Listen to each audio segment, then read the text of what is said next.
On Saturday, the 28th day of March 2026, the American military and the IDF tracked the supreme leader of Iran, Ayatollah Ali Khamenei, to his bunker in Tehran, Iran. At 10 a.m. same day, IDF carried out a special air raid on the bunker. In that raid, Ayatollah Ali Khamenei, the supreme leader of Iran, and 40 other top officials of the Iranian government were killed. After delays, Ali Khamenei's funeral took place in his hometown of Mashhad at Imam Reza's shrine, where his father is also buried.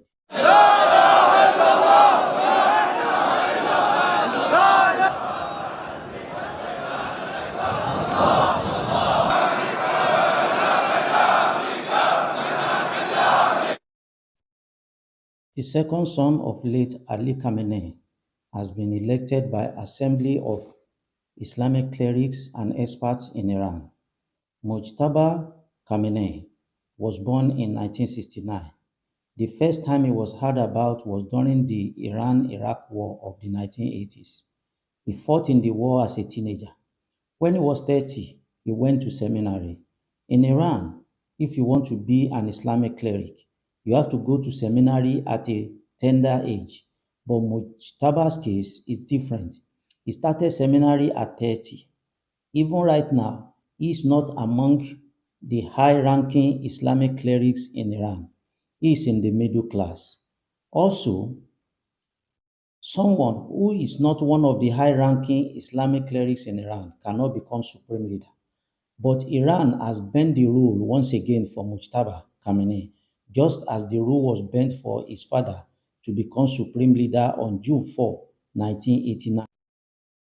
In response to Mujtaba's election, the President of the United States of America, President Donald Trump, said Mujtaba may not stay in that position for a long time. President Donald Trump has been calling for regime change in Iran even before the commencement of the ongoing war. Iranian military returned fire after the death of Ali Khamenei. In Cyprus, they hit British military base. In Jordan, 4 locations have been hit. The capital of Saudi Arabia has been hit. Multiple locations in Kuwait have been hit. In Bahrain, capital Manama has been hit. And in Qatar, 3 sites have been hit by Iranian military. Iranian army fires missiles into Israel on daily basis, and this time they've reached the center of Tel Aviv. It was rumored on Monday, 9th of March, that the brother of Israeli Prime Minister Benjamin Netanyahu was killed in a strike, but the rumor has not been verified. As of March 11, 2026, over 1,300 civilians have been reportedly killed in Iran following the start of US and Israel airstrike of February 28. This number includes children. Casualties in Iran: more than 1,300 civilians killed and over 4,000 injured. Between 187 and 300 Iranian troops have been killed, according to reports from Iranian authorities. In addition to casualties in Iran, at least 570 people have been killed in Lebanon and over 20 in Israel, Kuwait, and Saudi Arabia. Infrastructure damage: nearly 10,000 civilian sites have been hit in Iran, and hospitals have been overwhelmed. These reports are based on preliminary reports from the first 2 weeks of the conflict. So Iran built networks of armed groups across the Middle East. They call them axis of resistance. One of the questions everyone has been asking since the beginning of this war is, where are the axes of resistance? This report answers the question. Iran's proxies. Iran built a network of armed groups, militias across the region. The purpose of these armed groups is to fight whoever attacks Iran. Since February 28, some of these armed groups have been holding back.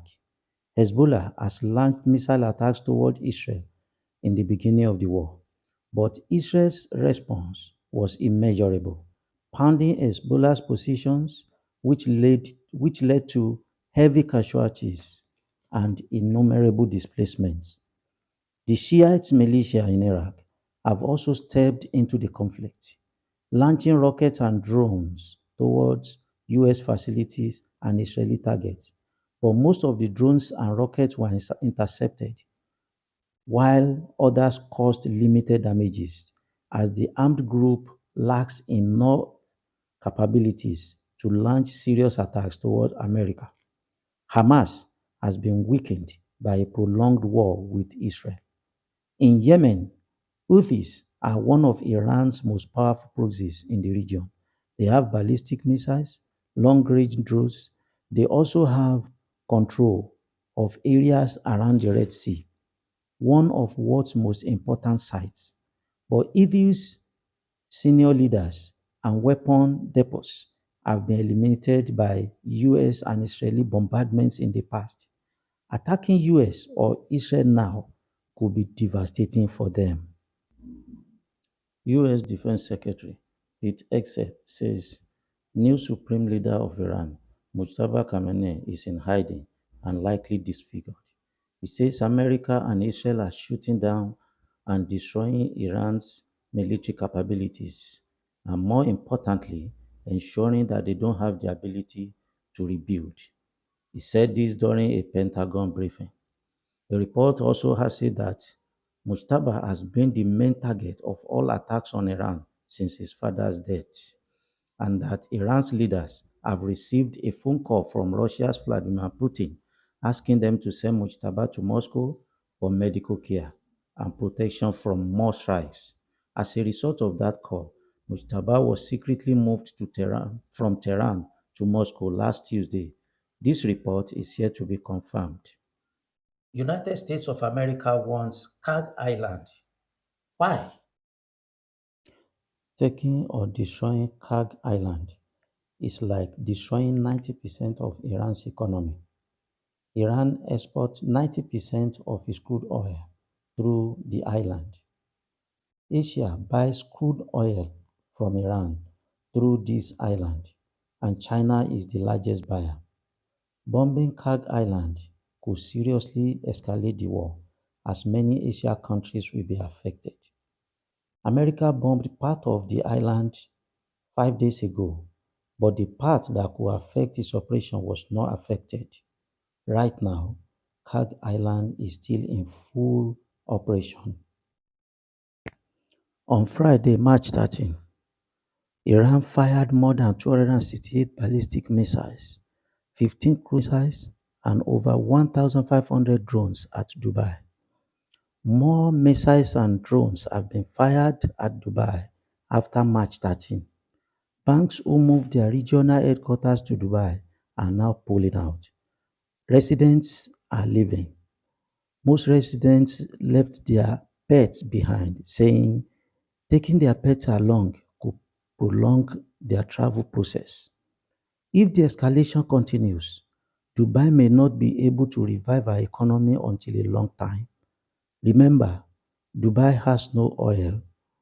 Crude oil forms only 2% of Dubai's GDP, while finance forms 12% and trade 26%.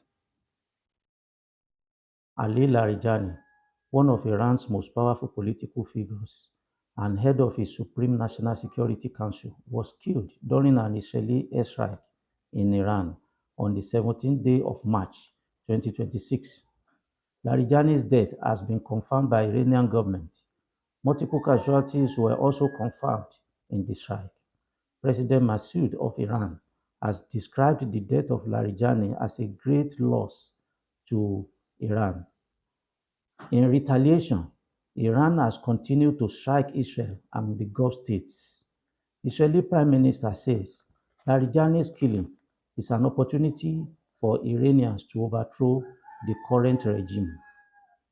General Golan Reza Soleimani, head of the Revolutionary Guard, was also killed in another Israeli strike on the same day.